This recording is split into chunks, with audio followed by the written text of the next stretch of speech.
Itanga mo sa bato! Kanina nandun si bato! Nakita ko lang dyan, oh! Ano?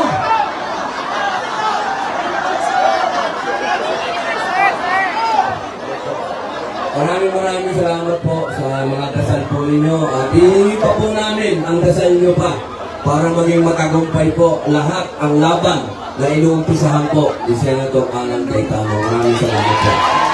Muna kami, tapos papunta nga sa Sarangani at saka Jensan. So, sinasabi ko nga si Brother Robin, kumukuha talaga ng mga pictures, video, pinapakita sa mga kaibigan kasi yung relief operation, maganda yan. Pero importante yung rehabilitation, di ba? So, yung mga nawalan ng bahay, for example, any amount, 500, 1,000, 5,000, will help. Pero, syempre, pag yung buong bahay, marami kasi buong bahay na wala, di ba? Maraming totally damaged, partially damaged. Maraming may trabaho, nawalan ng trabaho muna kasi nga, nasira din yung kung saan sila magtatrabaho. Then, syempre, yung mga estudyante na trauma din, di ba? Prayers for the nation. We're a country na mahigit 10, 15 ang bagyo every year. May mga active tayong bulkan. Tapos yung linog o earthquake, di ba? Last year sa Cebu, nung nagka-Yolanda, right before that sa Bohol, grabe yung ngayon, napakaraming lugar dito sa Mindanao. So, they appreciate the help. Any help, relief is very important, pero rehabilitation. We have to see things through. Hindi pwedeng konting tulong ang gobyerno tapos bahala na si Batman o bahala na kayo, no? Brother Robin, mensahe mo sa kanila. Opo, ang ano ko lang, tama po yung sinasabi nung aming pinuno.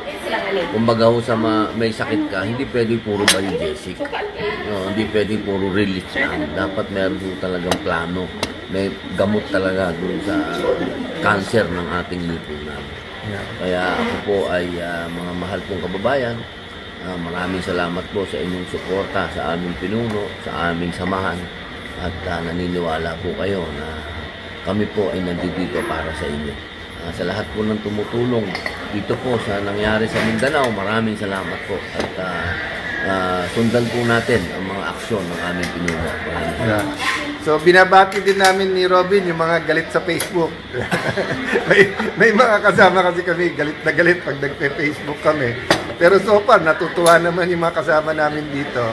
But talking about Facebook, may I encourage everyone, pag may anomalya sa lugar ninyo, may kalye, may covered court, may kung anuman project na hindi natatapos, kung lugar nyo po ay may illegal na mining o kaya nagpuputol ng puno na hindi naman dapat, gamitin natin yung social media natin na panggising sa ating Huwag puro chismis po. Huwag puro chismis. Gamitin natin sa tama. Ang kahit anong tool naman pwedeng gamitin sa tama't mali, but tulungan natin ang gobyerno. So God bless you po. Maya-maya mga naghanda sa Sarangani at Jensan, sana makatulong kami ng konti. God bless you po. Alright mga kababayan, so gawan po natin ng reaction video and also magbigay din tayo ng ating personal opinion, no? Patungkol nga po dito sa naging live stream ni Senator Alan Peter Cayetano at ni Senator Robin Padilla, na sa kasalukuyan po ay nandyan po sila sa Sarangani, sa papuntang Jensan, ayan. Sa Mindanao po sila ngayon mga kababayan, no? At sila po ay nagbigay ng kaunting tulong para po sa ating mga kababayang naapektuhan po ng lindol kamakailan. So dito mga kababayan, na nasabi nga po ni Senator Alan Peter Cayetano na napakahalaga ng mga relief operation, no? Totoo nga naman, no? Kasi talagang yan talaga yung mga immediate na pangangailangan ng ating mga kababayang na aapektuhan ng mga sakuna, no? Na paunang pagkain, malinis sa pagkain, malinis na inumin.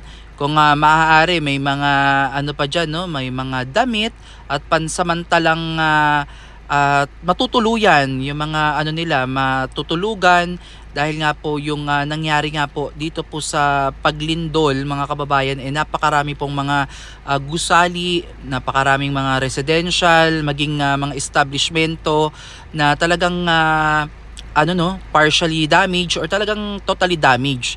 At mahalaga mga kababayan na hindi lang relief operation, no, yung ating maibigay sa ating mga kababayan dyan, kundi yung tinatawag nating rehabilitation. Dito talaga masusukat no ang pagiging agresibo ng ating gobyerno kung paano tulungang makabangon yung ating mga kababayan, kasi hindi lang relief operation yung kailangan kinakailangan natin ng pang long term, no, paano matutulungan yung ating mga kababayang naapektuhan dyan, higit sa lahat yung mga estudyante, no, kung paano makakabalik sa eskwela at paano mag-guide yung or ma-assure yung kanilang seguridad na kapag bumalik sila sa kanilang mga paaralan ay maayos ang mga gusali nito, no? So ayan yung unang-una nating dapat isaalang-alang yung kapakanan at yung safety ng ating mga estudyante sa kanilang mga paaralan kung magre-resume na sila ng klase. Then secondly, yung ating mga establishmento diyan na talagang nakita naman natin na yung halos yung ibang mga establishment talaga talagang nasira, no? At ang ating mga trabahador diyan, mga kababayan, syempre naapektuhan din sila. Kaya talagang mahirap, no, yung sitwasyon nila dahil pati yung kanilang trabaho ay naantala. Kaya sumasang-ayon talaga ako dito sa sinabi ni Senator Robin Padilla, no, na sinabi niya hindi porket may sakit ibibigyan mo na lang ng gamot.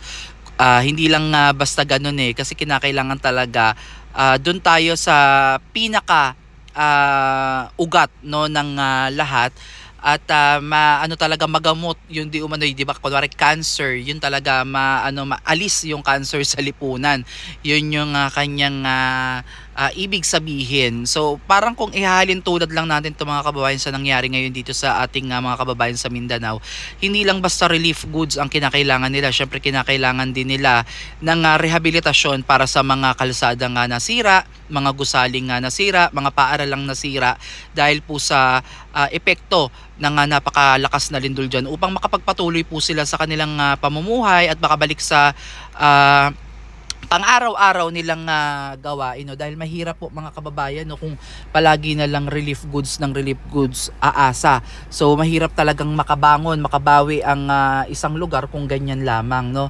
Kaya itong ginagawa ni Senator Robin Padilla na kumukuha ng mga litrato, ng video upang ipakita sa ating mga kaibigan, no, yung ating mga may mabubuting kalooban na makapag-donate, no, ng kahit konti. Pag pinagsama-sama naman yan is malaking halaga din yan. So yan yung ginagawa ni Senator Robin Padilla, kasi kung tutusin, mga kababayan, hindi naman talaga kakayanin ng isang tao lang to, no? At sa laki nga ng nawala sa kaban ng bayan, mga kababayan, kung dito itutulong yun, talagang mabilis ang proseso niyan, mabilis ang pagbangon ng mga lugar na mga nasalanta o mga lugar na naapektuhan ng mga ganitong kalunos-lunos na sitwasyon, no?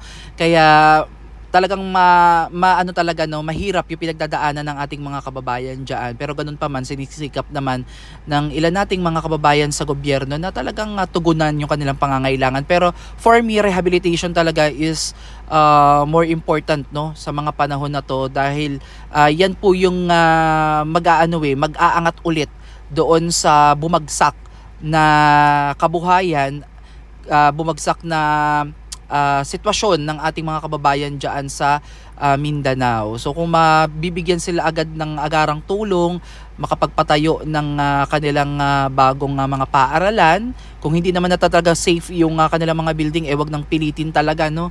Kailangan talaga i-check yan ng maigi upang masiguro natin yung kaligtasan ng ating mga mag-aaral.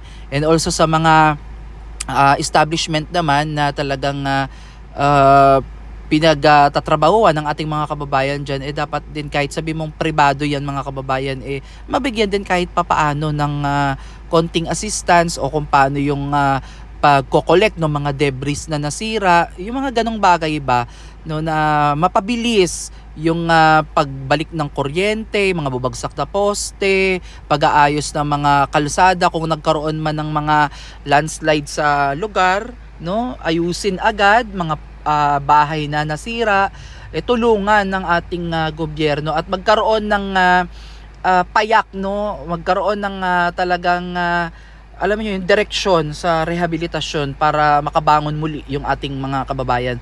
At ito yung malaking hamon ngayon sa ating gobyerno kung paano nila tutulungan itong mga kababayan natin, no? Dahil ang mata ng taong bayan talaga ay nakatingin talaga dito sa ating gobyerno at kung paano nila susolusyonan yung mga ganitong sitwasyon. Pero sa awa naman ng Diyos mga kababayan, kahit papaano nakikita naman natin sila na nagtutulong-tulong, no? Dapat sa mga panahon na ngayon ay hinihiwalay mo na yung usaping politika, that dito makikita natin yung ating mga hinalal sa kanilang mga posisyon, makita natin na sila ay gumagawa ng paraan upang makatulong, no, sa ating mga kababayan nga naapektuhan po ng napakalakas na lindol dyan sa Mindanao. So ay mga kababayan, para sa akin nakakatuwa lang itong ginagawa. Nakakataba ng puso itong ginagawa nila Senator Robin Padilla at ni Senator Alan Peter Cayetano, dahil naglaan sila ng panahon, no, na makapunta dyan sa Mindanao upang makapagbigay kahit konting tulong at alamin yung totoong sitwasyon, upang nang sa ganun ay malaman nila kung saan pa sila po pwedeng makatulong at kung sino pa yung mga taong maaaring makatulong dito po sa lugar ng Mindanao, dito po sa mga parte ng Mindanao na naapektuhan po sa Sarangani, sa Jensan at sa iba pang mga karatig bayan o lugar dyan, no, na talaga naapektuhan ng napakalakas na lindol na ito. So comment down below mga kababayan kung ano pa yung opinion ninyo dito sa ginagawa ng ating mga senador, ang ibang mga kawani ng pamahalaan ng ating bansa, no, sa kanilang pagtugon dito po sa sitwasyon ngayon dito sa Mindanao. Salamat po sa inyo.